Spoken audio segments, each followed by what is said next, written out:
Virginia proposal would limit size of gatherings in private homes. All right, there's a plan to ban frequent and large gatherings at neighborhood homes. It's being proposed in Virginia. The proposed zoning ordinance limits group assembly at residences to 49 people a day, and they cannot occur more than 3 times in a 40-day period. So you gathering that? County officials say they've received complaints about the group meetings in homes. However, the total number out of the thousands of complaints they receive each year was 6. There were 6 complaints in reality. Excellent. All right. Ordinance would affect church groups, scouting organizations, realtors. It would even hurt their open houses. Yeah. So some people believe they're trying to shut down the house churches. What's going on? So here's the question. If it became illegal to attend church in America, what would you do?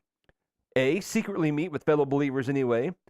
B, openly meet in large groups and pay the consequences. Or C, I don't need a church to worship God. I'd worship him on my own. Mike. Dang. I feel like I like A and B. I just can't decide. I feel like one is appropriate most of the time and one is appropriate every once in a while. I'm going to go with A. Secretly meet with people? Yeah. I can still talk to people about Jesus in my day-to-day.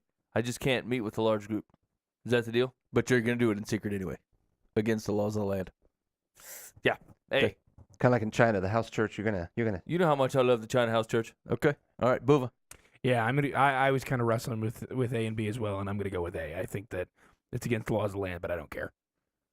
I think I'm kind of partially where Mike's at. I think would be my primary mode of operation, but it depends on whether God's kingdom can be furthered with B.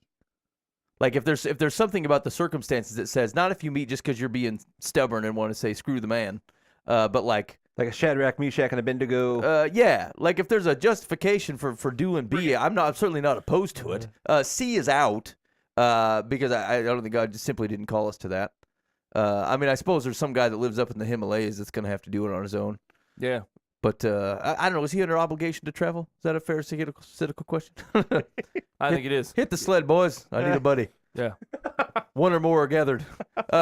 Yeah. I would say mostly A, partially B, depending on the circumstances.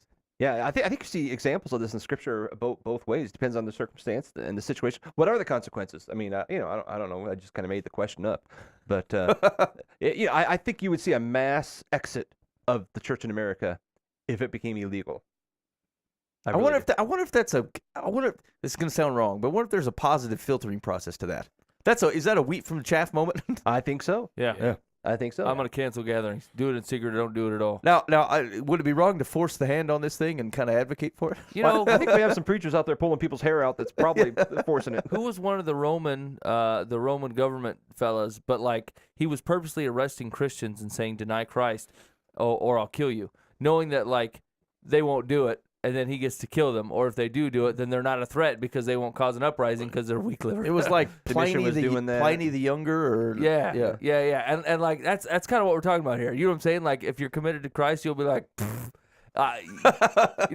Jesus told me that's the best you were gonna do was kill me. So swing an axe, buddy. But on the other hand, if I deny Christ, then I'm literally not a revolutionary threat to Rome. They're like he's too yellow bellied even to do anything, so we'll just free him and then we're fine. Yeah. That's why Revelation was written, because the Christians were being snuffed out one at a time, and they were given a choice. Because they were yellow. Don't let me get my hand on your hair. Don't rip pull it my out. hair. They were yellow. They were getting killed.